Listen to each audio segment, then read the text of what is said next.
नमस्ते दोस्तों, स्वागत है आपका हमारे YouTube चैनल में। आज हम शुरू कर रहे हैं हमारी नई सीरीज भागवत गीता के साथ, जहां हम एक अद्वितीय सफर पर ले जाएंगे, भगवत गीता का सफर। दोस्तों, आपका स्वागत है जेपी मोटिवेटर में। आप लोगों का इस यात्रा पर साथ जुड़ने के लिए धन्यवाद। तो बिना किसी देरी के शुरू करते हैं। लेकिन पहले आप सभी से गुजारिश है कि हमारे चैनल जेपी मोटिवेटर को सब्सक्राइब करें, लाइक तो दिल खोल कर करें, जिससे मुझे और भी मोटिवेशनल वीडियो आपके पास लाने में मोटिवेशन मिले। साथ में शेयर भी जरूर करें और इस यात्रा में हमारे साथ जुड़े। चलिए शुरू करते हैं भगवत गीता का सफर। भगवत गीता, जो महाभारत के एक भाग के रूप में है, एक प्राचीन भारतीय ग्रंथ है जो धार्मिक, दार्शनिक और योग्यता से भरपूर है। इसमें भगवान श्री कृष्ण और अर्जुन के बीच हुई एक सार्थक वार्ता का वर्णन है, जो महाभारत के कुरुक्षेत्र युद्ध के पहले दिन हुआ था। यह ग्रंथ 18 अध्यायों और 700 श्लोकों का संग्रह है। भगवत गीता का सार यह है कि एक व्यक्ति को अपने कर्तव्यों का पालन करना चाहिए और उसे भगवान में श्रद्धा रखनी चाहिए, जिससे उसे अपने कार्यों में सहारा मिले। गीता में योग, भक्ति और कर्म की महत्वपूर्ण बातें हैं, जो एक व्यक्ति को सही मार्ग पर चलने में मदद कर सकती हैं। दोस्तों, चलिए हम लोग पहले अध्याय को अच्छे से समझते हैं। भगवत गीता का पहला अध्याय, जिसे अर्जुन विषाद योग भी कहा जाता है, कुरुक्षेत्र के युद्ध भूमि में संग्राम की तैयारी के समय का विवरण है। इस अध्याय में महाभारत के योद्धा अर्जुन का मानसिक और आत्मिक संघर्ष दिखाया गया है, जिसे उन्हें अपने सजन और शिक्षकों के सामने युद्ध करने का दृढ़ निर्णय लेना पड़ता है। अर्जुन का विषाद या उदासीनता गीता के पहले अध्याय का मुख्य विषय है। युद्ध भूमि पर खड़ा होकर अर्जुन ने अपने द्वारा देखे जाने वाले अपने रिश्तेदारों और गुरुओं को युद्ध करने के लिए तैयार होते हुए देखा है, और इससे उनमें दया, करुणा और उदासीनता की भावना उत्पन्न होती है। अर्जुन का दिल दुखी है। उन्हें युद्ध के लिए तैयार होकर अपने नाना, गुरु और बहनों के साथ युद्ध करने का विचार करना मुश्किल हो रहा है।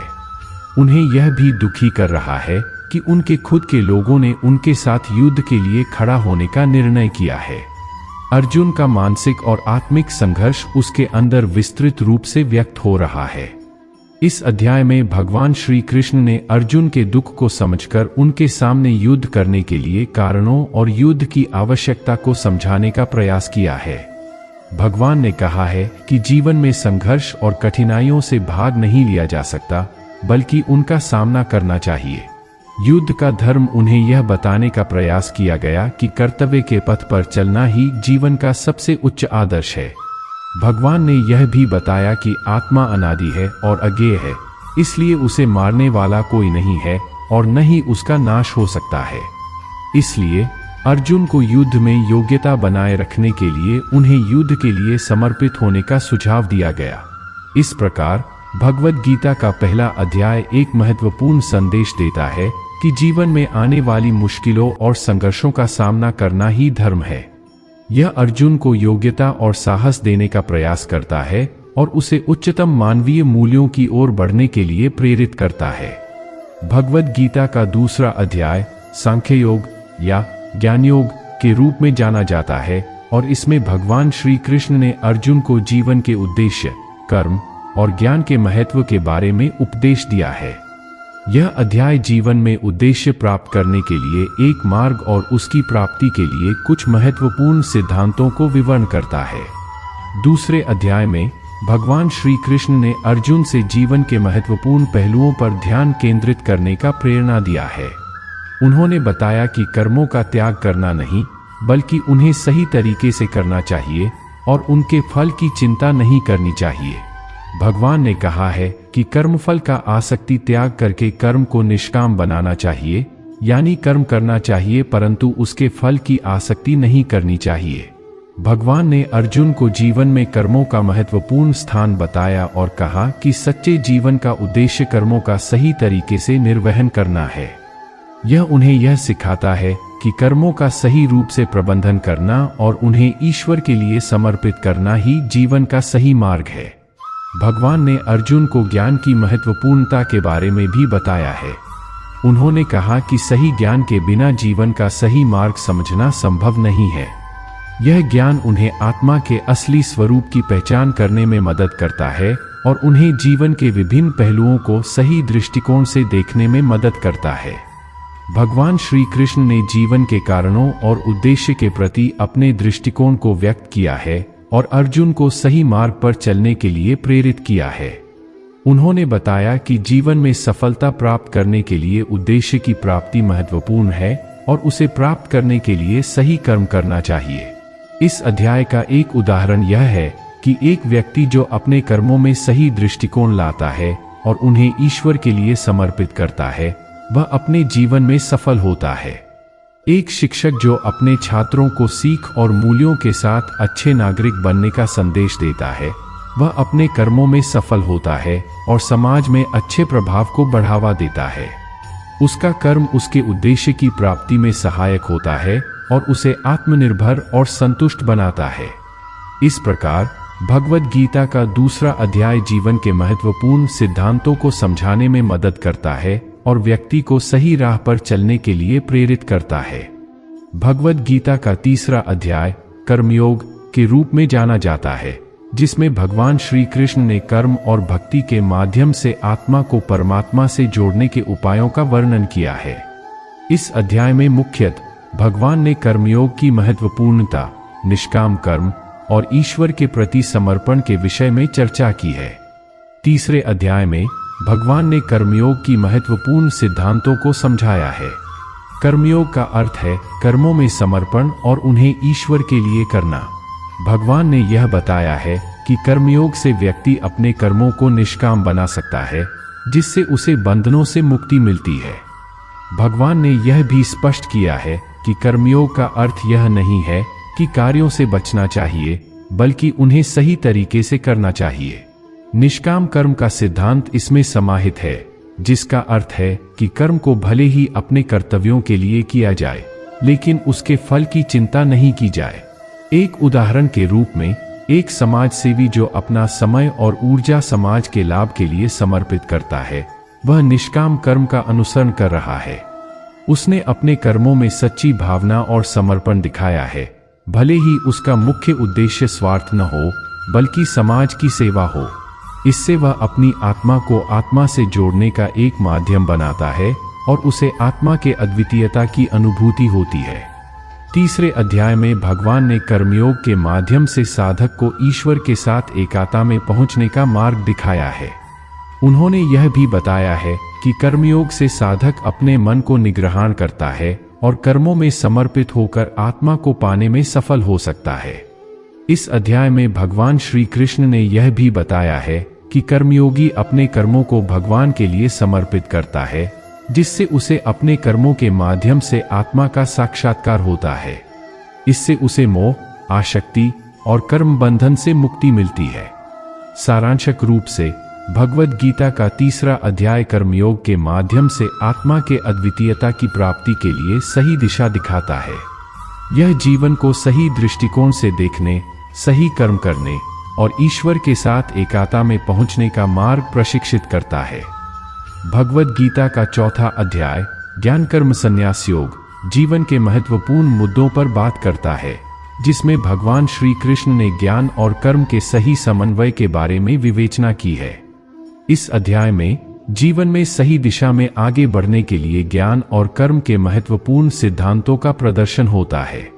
चौथे अध्याय में भगवान ने यह बताया है कि ज्ञान और कर्म दोनों ही एक दूसरे के सहारे बिना अधूरे हैं।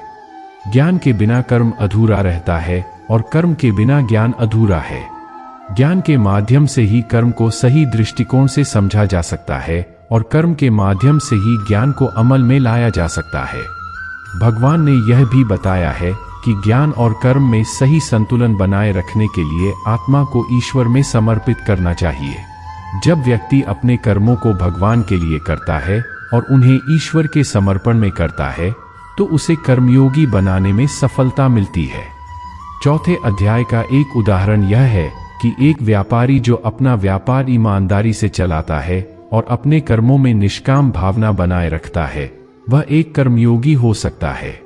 उसका मुख्य उद्देश्य धन कमाने के साथ साथ समाज के लाभ के लिए योजनाएं बनाना है। उसने यह भी समझा है कि वह धन की प्राप्ति के पश्चात उसे धर्मपरायणता और सेवा में बर्बाद करना चाहिए। इससे उसके कर्मों में उदारता, ईमानदारी और सेवा भाव की भावना बनी रहती है। उसका कर्म निष्काम रहता है क्योंकि उसे फल की चिंता नहीं होती, बल्कि उसका मुख्य ध्यान समाज की सेवा में रहता है। इस प्रकार वह अपने कर्मों के माध्यम से आत्मा को परमात्मा से जोड़ता है और उच्चतम आदर्शों का पालन करता है। चौथे अध्याय में भगवान ने ज्ञान और कर्म के सही समन्वय का मार्ग दिखाया है। उन्होंने बताया है कि सही ज्ञान के माध्यम से कर्म को सही रूप से किया जा सकता है और कर्म के माध्यम से ज्ञान को अमल में लाया जा सकता है। इससे व्यक्ति अपने जीवन को सही दिशा में प्रकट कर सकता है और आत्मा के मुक्ति की प्राप्ति की दिशा में आगे बढ़ सकता है। भगवद गीता का 5वां अध्याय कर्म संन्यास योग, मोक्ष और संसार से मुक्ति के मार्ग को समझाने में समर्थ है। इस अध्याय में भगवान श्री कृष्ण ने कर्मयोग और संन्यास के बीच संतुलन स्थापित करने का प्रयास किया है और उन्होंने यह भी बताया है कि सही दृष्टिकोण से कर्म करने के लिए संन्यास का त्याग नहीं किया जाना चाहिए। 5वें अध्याय में भगवान ने स्पष्ट रूप से बताया है कि संसार से मुक्ति प्राप्त करने का सही मार्ग कर्मयोग है, जिसका अर्थ है कर्मों में समर्पण रखना और उनके फलों की आसक्ति त्यागना। यहाँ उन्होंने संन्यास और कर्मयोग के बीच भिन्नताओं को सुलझाने का प्रयास किया है और बताया है कि जीवन को उच्चतम आदर्शों तक पहुँचाने का मार्ग कर्मयोग में ही है।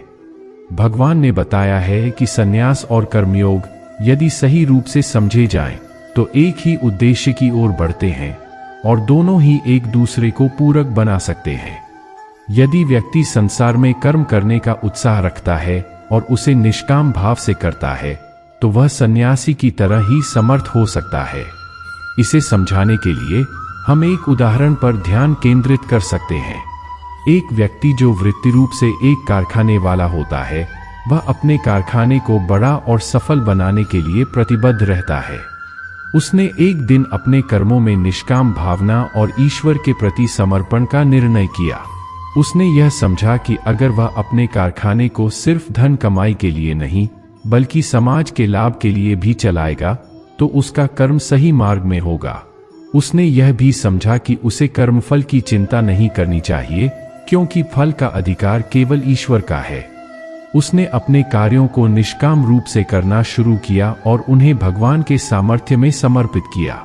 इसके परिणाम स्वरूप उसका कारखाना न केवल आर्थिक दृष्टि से सफल हुआ, बल्कि समाज में उपयोगी सामग्री उत्पन्न होने के साथ साथ उसने अपने कर्मों के माध्यम से आत्मा को आत्मा से जोड़ने का भी अनुभव किया।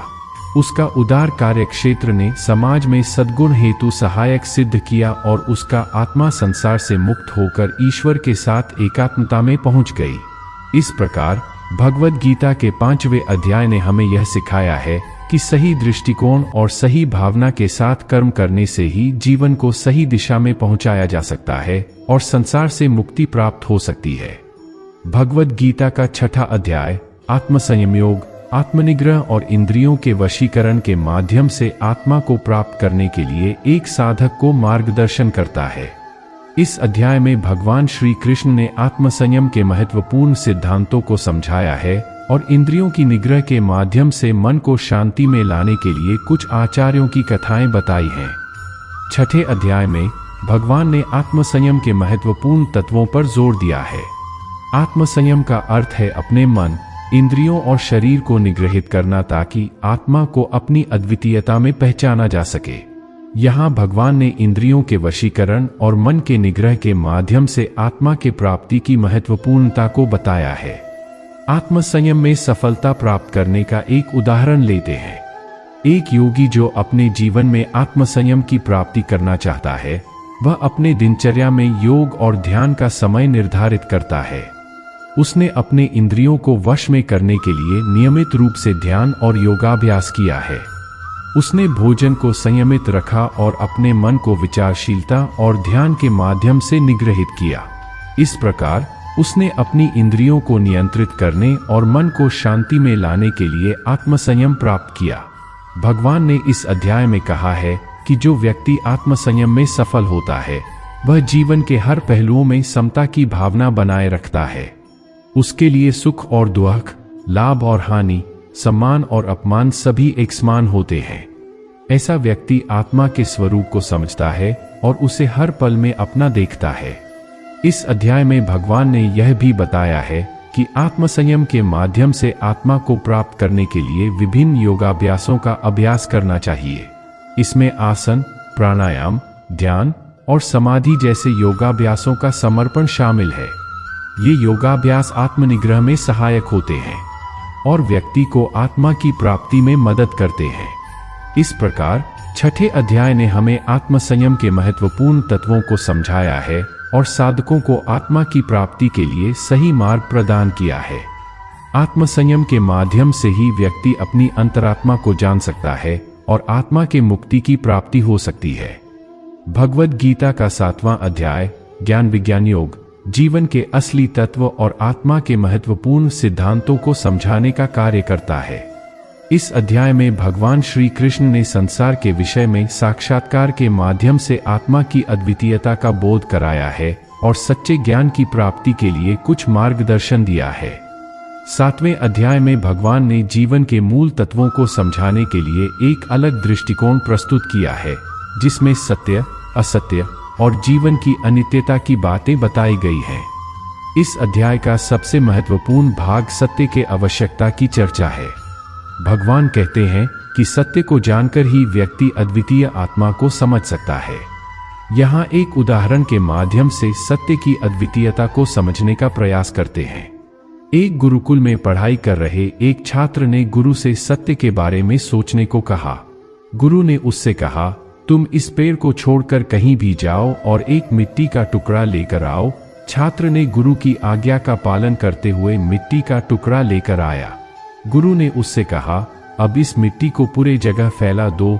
छात्र ने मिट्टी को फैला दिया, लेकिन गुरु ने फिर कहा, अब इसे पुनः इस पेड़ के पास ले आओ। छात्र ने मिट्टी को लेकर पुनः पेड़ के पास आया। गुरु ने पूछा, क्या तुमने किसी बदलाव को महसूस किया? छात्र ने कहा, नहीं गुरुजी, कोई बदलाव नहीं हुआ। गुरु ने हंसते हुए कहा, वैसे ही जैसे तुमने मिट्टी को इस पेड़ से दूर ले जाने का प्रयास किया और फिर वही मिट्टी इसी पेड़ के पास लौट आई, वैसे ही आत्मा भी जीवन के सारे रूपों में एक ही रहती है। तुम्हें उसे समझने के लिए अपनी दृष्टि को बदलने की आवश्यकता है। यह उदाहरण दिखाता है कि सत्य एक ही है, वहां कुछ भी बदलाव नहीं होता है, सिर्फ हमारी दृष्टि का परिवर्तन होता है। इस रूप में सत्य का अनुभव करने के लिए हमें अपनी दृष्टिकोण को बदलना पड़ता है। इस अध्याय में भगवान ने जीवन की अनित्यता की बात की है और समझाया है कि यह दुनिया समस्त परिवर्तनशील है और सब कुछ अस्थायी है। इसलिए यह जीवन को समझने के लिए अनित्य और अशाश्वत के रूप में देखा जाना चाहिए। इस प्रकार 7वें अध्याय ने हमें आत्मा के सत्य और जीवन की अनित्यता के महत्वपूर्ण सिद्धांतों को समझाया है और एक उदाहरण के माध्यम से सत्य के अद्वितीयता को स्पष्ट किया है। भगवद गीता का 8वां अध्याय अक्षर ब्रह्म योग नामक है, जिसमें भगवान श्री कृष्ण ने अक्षर ब्रह्म और भक्ति के माध्यम से ईश्वर की प्राप्ति के लिए मार्गदर्शन किया है। इस अध्याय में ज्ञान, भक्ति और कर्म के संबंध में महत्वपूर्ण बातें बताई गई हैं, जो एक व्यक्ति को आत्मा के साक्षात्कार तक पहुंचने में मदद करती है। इस अध्याय का आरंभ भगवान के वचनों से होता है, जिनमें वह अपनी अद्वितीय और अविनाशी स्वभाव की बातें बताते हैं। उन्होंने अक्षर ब्रह्म के रूप में अपने को प्रकट किया है और बताया है कि जो व्यक्ति इस अक्षर ब्रह्म को समझता है वह मोक्ष को प्राप्त होता है। भगवान ने ज्ञान की महत्वपूर्णता पर बल दिया है और बताया है कि ज्ञान के माध्यम से ही मनुष्य अपनी आत्मा को समझ सकता है। यहाँ एक उदाहरण देखते हैं जो ज्ञान के महत्व को समझाता है। एक व्यक्ति ने अपने गुरु से पूछा, गुरुजी, हमारे पास सभी भौतिक अवस्थाएं होती हैं, लेकिन हम इसे कैसे समझें कि कौन हम हैं और यह जगह क्या है? गुरु ने उसे एक बिना कोई परिवर्तन की स्थिति की ओर पॉइंट करते हुए कहा, देखो, तुम एक ऊंचे पहाड़ की शिखर पर खड़े हो और सारे दिशाओं में तुम्हारी दृष्टि फैली हुई है। तुम जो कुछ भी देख रहे हो वह सभी अवस्थाएं तुम्हारे सामने हैं। लेकिन तुम अपनी ऊंचाई से सभी को देख रहे हो। इसी तरह तुम अपनी आत्मा को जान सकते हो जो सभी अवस्थाओं के पार है। यह उदाहरण दिखाता है कि ज्ञान के माध्यम से ही व्यक्ति अपनी आत्मा को समझ सकता है और अपने असली स्वरूप को पहचान सकता है। भगवान ने इस अध्याय में भक्ति की महत्वपूर्ण बातें भी सिखाई हैं। वह बताते हैं कि जो व्यक्ति श्रद्धा और भक्ति के साथ ईश्वर की उपासना करता है वह भी मोक्ष को प्राप्त हो सकता है। भक्ति अपने आत्मा को परमात्मा के साथ मिलाने का माध्यम है और यह एक व्यक्ति को सच्चे धर्म की प्राप्ति में मदद करती है।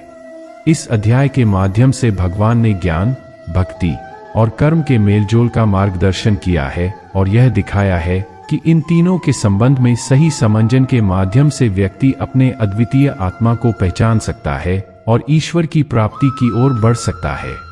भगवद गीता का 9वां अध्याय राजविद्याराज गुह्य योग या राजविद्याराज गुह्य योग कहलाता है, जिसमें भगवान ने भक्ति, सर्वशक्तिमान ईश्वर के प्रति निष्ठा और देवी शक्ति के माध्यम से भक्ति का महत्व बताया है। इस अध्याय में भगवान की वाणी से निकले विचार, उपदेश और आदर्श भक्त का चित्रण है जो जीवन को आदर्श दिशा में पहुंचाने का कारण बनता है। इस अध्याय की शुरुआत भगवान श्री कृष्ण के विश्वरूप का दर्शन से होती है, जिससे अर्जुन को भयभीत होकर अपनी अनन्य भक्ति का अभ्यास जारी रखने का आदमय आदर्श प्राप्त होता है। इस अध्याय में भगवान का विराट रूप, जिसमें संपूर्ण ब्रह्मांड का दर्शन होता है, अर्जुन को प्रदर्शित होता है और उसे यह बोध होता है कि सभी जीव ईश्वर के अंश हैं। भगवान श्री कृष्ण ने इस अध्याय में भक्ति की महत्वपूर्ण बातें सिखाई हैं। भक्ति का अर्थ है सर्वशक्तिमान ईश्वर के प्रति पूर्ण समर्पण और प्रेम के साथ आस्था रखना। भगवान का स्वरूप और महत्व को समझने के लिए भक्ति का अभ्यास करना अत्यंत महत्वपूर्ण है। एक उदाहरण के माध्यम से इस बात को समझते हैं। एक साधक ने अपने गुरु से पूछा, गुरुजी, मुझे ईश्वर में पूर्ण समर्पण कैसे प्राप्त करना चाहिए? गुरु ने उसे एक फूल की पूंजी दिखाई और कहा, तुम इस फूल की पूंजी को देख रहे हो, इसमें सुंदरता, गंध और रस है। अब तुम इसे तोड़ने का प्रयास करो।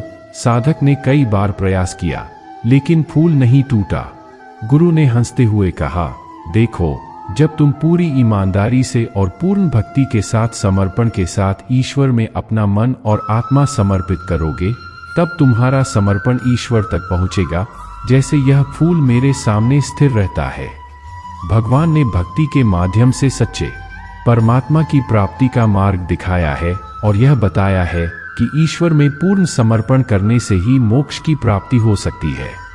इस अध्याय में भगवान ने देवी शक्ति की महत्वपूर्ण बातें भी बताई हैं। उन्होंने कहा है कि जो भक्त श्रद्धा और भक्ति से देवी की पूजा करता है, उसे भगवान की कृपा प्राप्त होती है और वह अपने जीवन को सच्चे धर्म में जीने की क्षमता प्राप्त करता है। इस प्रकार 9वां अध्याय ने भक्ति, ईश्वर में पूर्ण समर्पण और देवी शक्ति के माध्यम से सच्चे धर्म की प्राप्ति के लिए मार्गदर्शन किया है।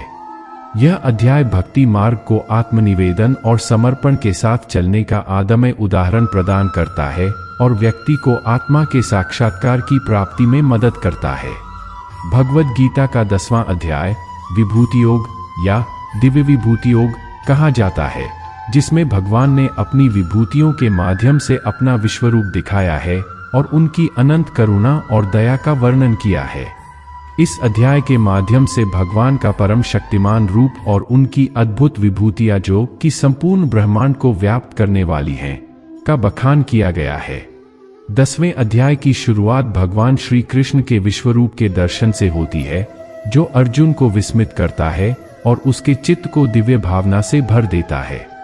भगवान के इस दिव्य रूप को देखकर अर्जुन को भी अपने स्वयं के सार्थक्य का आदर्श प्राप्त होता है और उसे यह ज्ञात होता है कि भगवान का रूप संपूर्ण ब्रह्मांड का सृष्टिकर्ता, संहारक और पालक है। इस अध्याय में भगवान की विभूतियों का विस्तार किया गया है, जिनमें वहां के देवता, ऋषियों, यज्ञों और अन्य वस्तुओं का समर्पण किया गया है। यह दिखाता है कि भगवान सभी जीवों का उत्पत्ति स्थिति लय कारण है और उन्हें संचालित करने में समर्थ है। भगवान ने इस अध्याय में अपनी विभूतियों को प्रकट करके अर्जुन को अपनी अनंत शक्ति और करुणा का एहसास कराया है। एक उदाहरण के माध्यम से इसे समझते हैं। एक साधक अपने गुरु से पूछता है, गुरुजी, ईश्वर का वास्तविक स्वरूप क्या है और वह सभी जीवों को कैसे पालक, प्रेरक और संरक्षक है? गुरु ने उससे कहा, देखो, सूर्य की किरणें एक ही समय में सभी दिशाओं को प्रकाशित करती हैं, लेकिन हर व्यक्ति उन्हें अपनी दृष्टि से अलग अलग रूपों में देखता है। वैसे ही ईश्वर संपूर्ण ब्रह्मांड को अपने अनंत रूपों में पालने वाला है और हर जीव उसे अपने भावनाओं और सांसारिक स्थितियों के अनुसार देखता है। यह सब विभूतियां उसकी अद्भुतता को सार्थक्यपूर्ण बनाती हैं और हमें उसमें अनुभव करने का अवसर प्रदान करती हैं। इस अध्याय से हमें यह सीखने को मिलता है कि ईश्वर हमारे सभी कार्यों में साक्षी है और उसी के साथ हमें आत्मनिवेदन और भक्ति का मार्ग अपनाना चाहिए। भगवान के अद्भुत रूप को ध्यान में रखकर हम अपने जीवन को उद्दीपित कर सकते हैं और उसकी अनंत करुणा और प्रेम में अपने को समर्पित कर सकते हैं। इस प्रकार भगवद गीता के 10वें अध्याय ने हमें ईश्वर की अद्भुत विभूतियों के माध्यम से उसके अद्वितीयता और अनंत प्रेम को समझाया है और हमें आत्मनिवेदन और भक्ति का मार्ग प्रदान किया है। भगवद गीता का 11वां अध्याय विश्वरूप दर्शन योग कहा जाता है, जिसमें भगवान श्री कृष्ण ने अपना विश्वरूप अर्जुन को प्रदर्शित किया है। इस अध्याय में भगवान का विराट रूप, जिसमें संपूर्ण ब्रह्मांड का दर्शन होता है, को देखकर अर्जुन को आत्मा और ब्रह्मा के अद्वितीयता का अनुभव होता है। इस अध्याय की शुरुआत भगवान श्री कृष्ण के विश्वरूप के दर्शन से होती है, जिसमें उन्होंने अपनी अनगिनत भूत स्वरूपाओं को प्रकट किया।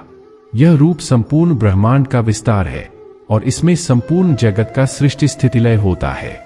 अर्जुन को यह दृश्य देखकर भयभीत होते हुए उसने भगवान की महिमा को माना और उनसे क्षमा मांगी, क्योंकि वह अपने गुरु और मित्रों को भगवान के इस अद्भुत रूप का दर्शन करने का अवसर नहीं दे सकता था। इस अध्याय में भगवान ने अर्जुन को यह सिखाया कि आत्मा अनादि और अनंत है, जो शरीर में अविनाशी रूप से निवास करती है। एक उदाहरण के माध्यम से इसे समझते हैं। एक शिक्षक ने अपने छात्र से पूछा, तुम्हारी पहचान क्या है? छात्र ने कहा, मैं एक छात्र हूँ। शिक्षक ने कहा, नहीं, तुम्हारी पहचान तुम्हारे शरीर में नहीं, तुम्हारी आत्मा में है। तुम्हारा शरीर तो सिर्फ एक कच्चा धागा है जो समय के साथ बदल जाएगा, लेकिन तुम्हारी आत्मा अनंत और अविनाशी है। भगवान ने इस अध्याय में यह भी बताया है कि आत्मा का स्वभाव कर्म करना है, लेकिन उसे फल की आसक्ति नहीं होनी चाहिए। यहाँ भगवान ने अर्जुन से साक्षात्कार की बातें सिखाई हैं और उसे यह समझाया है कि कर्मों को साक्षात्कार के साथ करना ही जीवन का सर्वोत्तम उद्देश्य है। भगवान ने अर्जुन को यह भी सिखाया है कि उसे संपूर्ण ब्रह्मांड में एक अमूर्त स्वरूप को देखना चाहिए, जिसमें सभी जीव, देवता और सभी क्षेत्रों के योग्यता और शक्तियां समाहित हैं।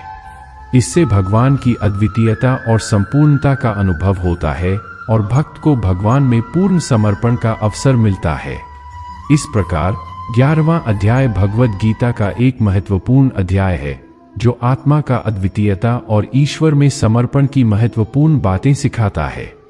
यह अध्याय व्यक्ति को आत्मा के साक्षात्कार और भगवान के प्रति अद्वितीय भक्ति की दिशा में मार्गदर्शन करता है। भगवद गीता का 12वां अध्याय भक्ति योग कहलाता है, जिसमें भगवान ने भक्ति के मार्ग को और इसके महत्व को बताया है। इस अध्याय में भगवान श्री कृष्ण ने यह सिखाने का प्रयास किया है कि सच्ची भक्ति क्या होती है और उससे कैसे परमात्मा की प्राप्ति होती है। भक्ति योग का आरंभ भगवान की पूजा और भक्ति में निष्ठा से होता है। यहाँ भगवान ने कहा है कि जो भक्त श्रद्धा और प्रेम से भगवान की पूजा करता है, वह उसके पास पहुँचता है और उसे अपनी कृपा से आत्मा का साक्षात्कार होता है। एक उदाहरण के माध्यम से इस बात को समझते हैं। एक भक्त ने रोज सुबह एक सुंदर मंदिर में भगवान की पूजा करना अपना आदत बना रखा था। वह नियमित रूप से पूजा के लिए समय निकालता और पूजा में पूरा मन लगा देता। एक दिन उसने अपने मन से पूजा करने का निश्चय किया कि इस बार वह पूजा को और भी दिल से करेगा। जब वह पूजा में अपना संपूर्ण मन लगाकर भगवान की उपासना करने लगा, तो उसका दिल आनंद से भर गया और वह भगवान के साथ अद्वितीयता महसूस करने लगा। इस घड़ी में उसने अपने आत्मा का साक्षात्कार किया और उसे अपने ईश्वर से एक रूप में जुड़ा हुआ महसूस हुआ। यह उसके लिए एक अद्वितीय और प्रेमपूर्ण अनुभव था। इस अध्याय में भगवान ने भक्ति के विभिन्न प्रकारों को विवेचना की है और यह सिखाया है कि सच्ची भक्ति के लिए श्रद्धा, प्रेम और समर्पण की आवश्यकता है। भगवान कहते हैं कि जो भक्त सब कुछ हासिल करने की इच्छा रखता है, उसे अपने आत्मा की प्राप्ति के लिए समर्थता और शक्ति मिलती है। भगवान ने इस अध्याय में भक्ति की अद्भुत गुणों का वर्णन किया है और यह बताया है कि एक सच्चे भक्त का मन सदा ही भगवान की ओर लगा रहता है। उसका संपूर्ण जीवन भगवान के लिए समर्पित होता है और वह अपने कर्मों को भगवान के सेवानिवृत्ति के रूप में करता है।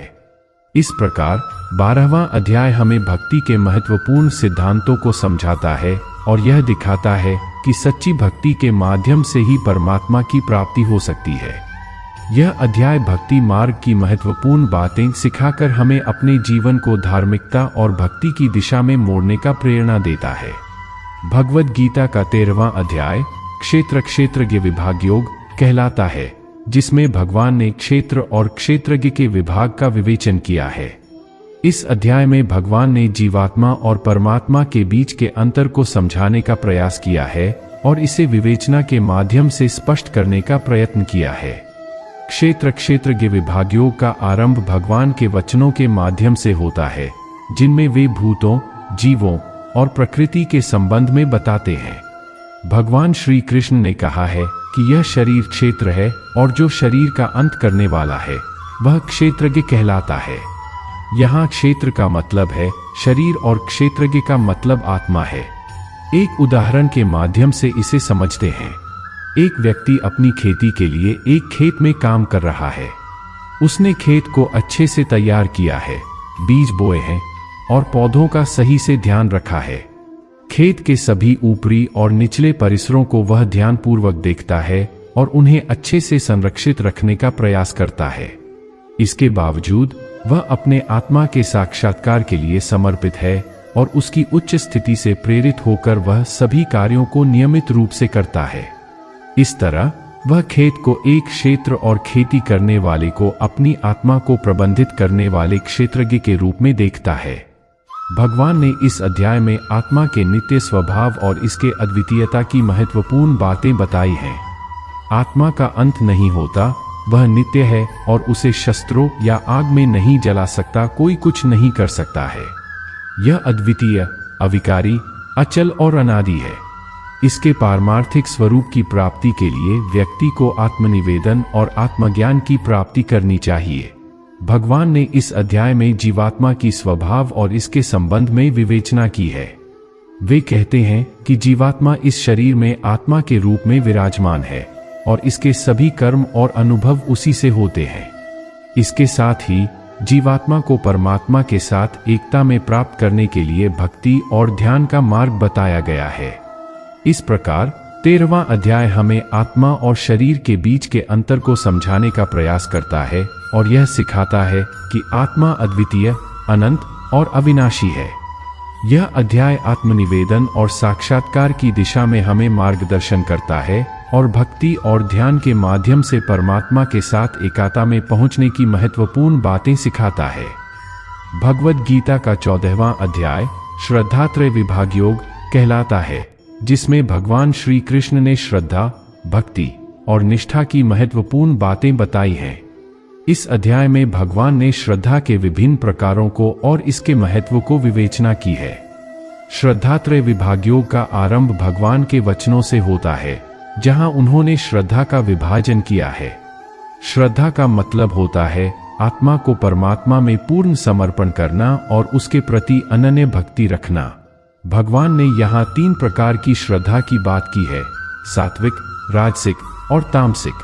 सात्विक श्रद्धा वाले व्यक्ति अपने कर्तव्यों का निर्वाह करने में समर्थ और समर्पित रहते हैं। राजसिक श्रद्धा वाले व्यक्ति फल की प्राप्ति के लिए कर्म करते हैं और तामसिक श्रद्धा वाले व्यक्ति अपने कर्मों में आलस्य करते हैं और शास्त्रों का अनुसरण नहीं करते। इसके बाद भगवान ने भक्ति की बात की है, जो सात्विक, राजसिक और तामसिक भक्ति के रूप में विभाजित होती है।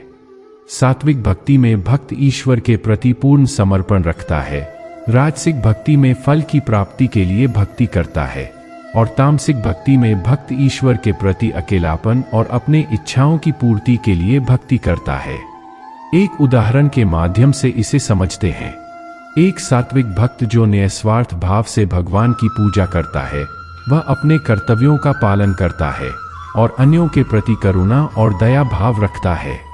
राजसिक भक्त जो फल की प्राप्ति के लिए पूजा करता है, वह ईश्वर से कुछ मांगता है और उसे मिलने पर ही भक्ति रखता है।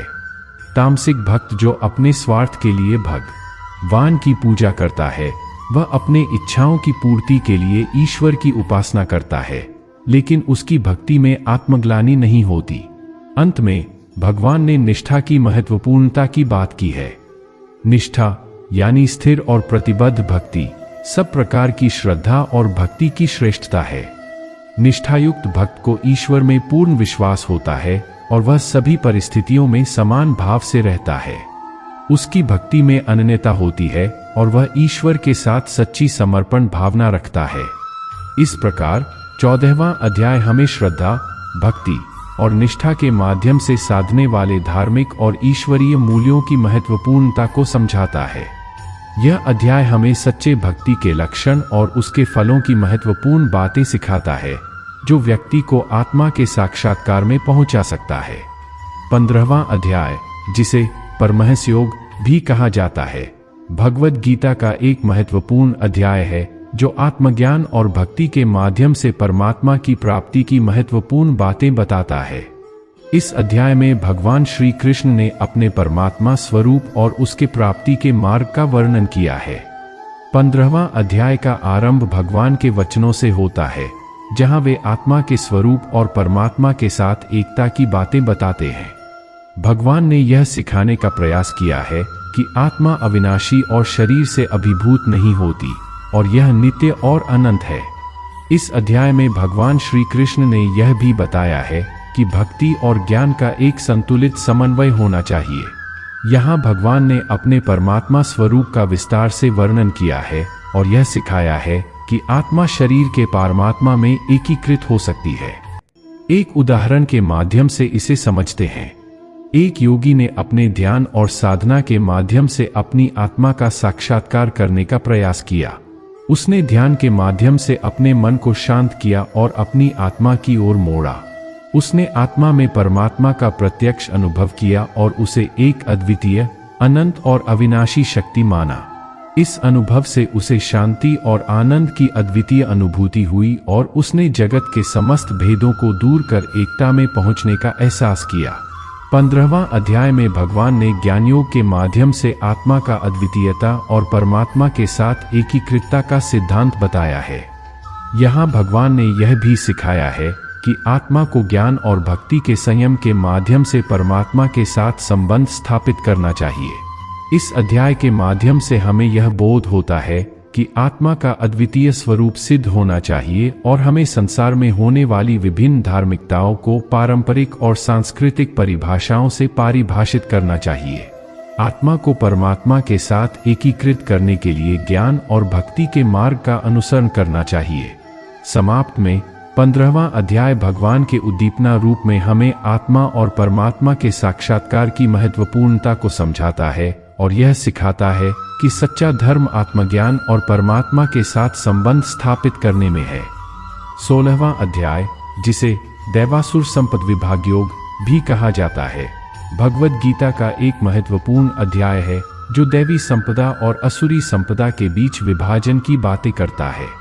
इस अध्याय में भगवान श्री कृष्ण ने विभिन्न प्रकारों की गुण और स्वभाव को समझाने का प्रयास किया है और यह सिखाया है कि यह गुण आत्मा के विकास में कैसे आधारित होते हैं। 16वां अध्याय का आरंभ भगवान के वचनों से होता है, जहां वे दैवी संपदा और असुरी संपदा की विवेचना करते हैं।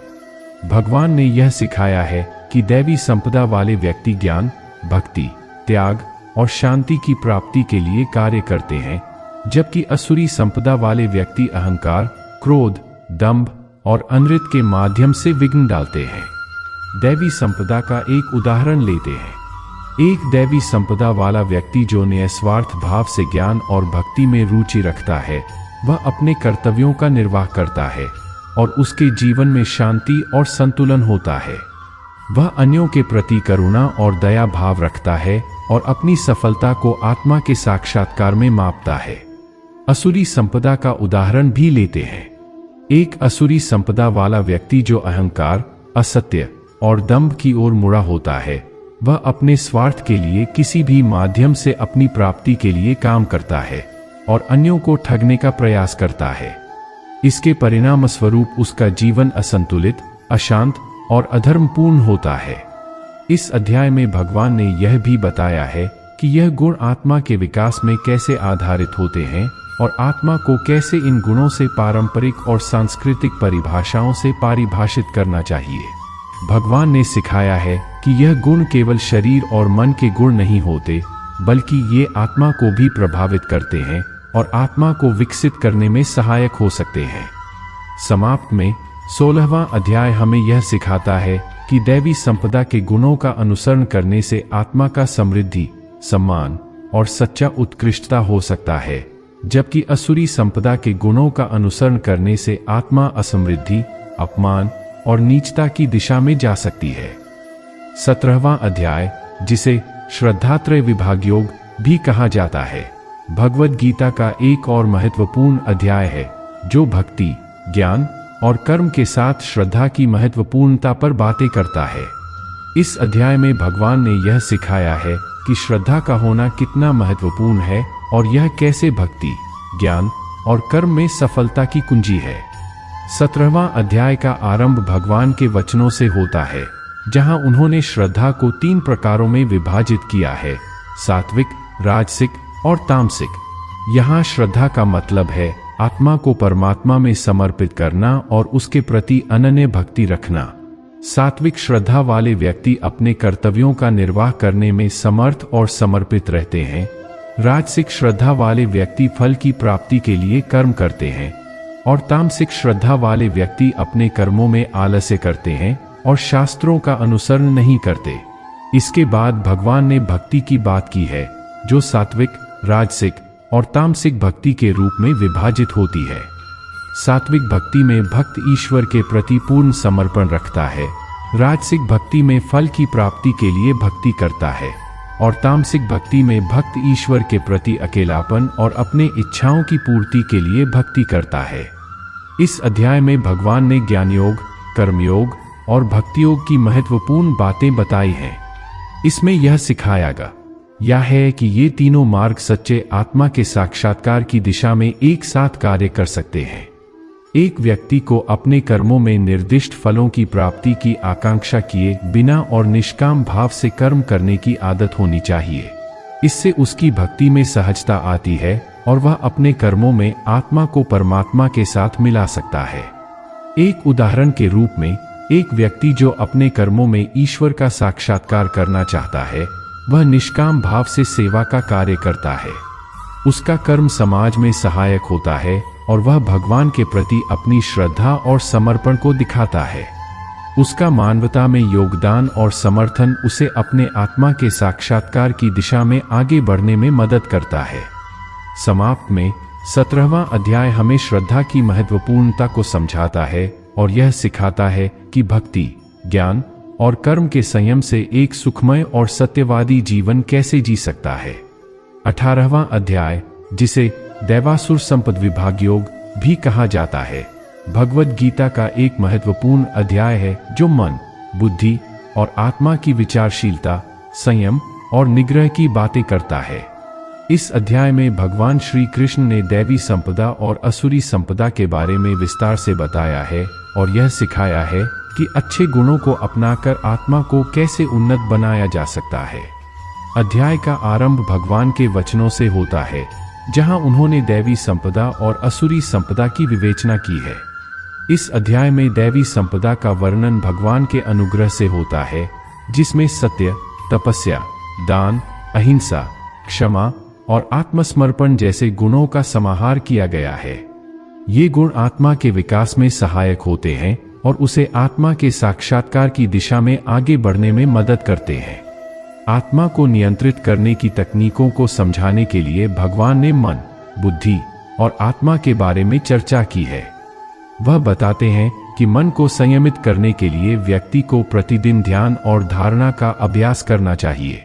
बुद्धि को संयमित करने के लिए योग और ध्यान की अभ्यास विशेष रूप से कारगर होते हैं। आत्मा को समझने के लिए व्यक्ति को अपने आत्मसमर्पण के माध्यम से परमात्मा से जुड़ा रहना चाहिए। इस अध्याय की एक महत्वपूर्ण सीख है कि भक्ति, ज्ञान और कर्म में समर्थ विकास का माध्यम मिलता है। भगवान ने यह बताया है कि इन तीनों को सही संयोजन के साथ किया जाए तो व्यक्ति आत्मा के साक्षात्कार में सफल हो सकता है।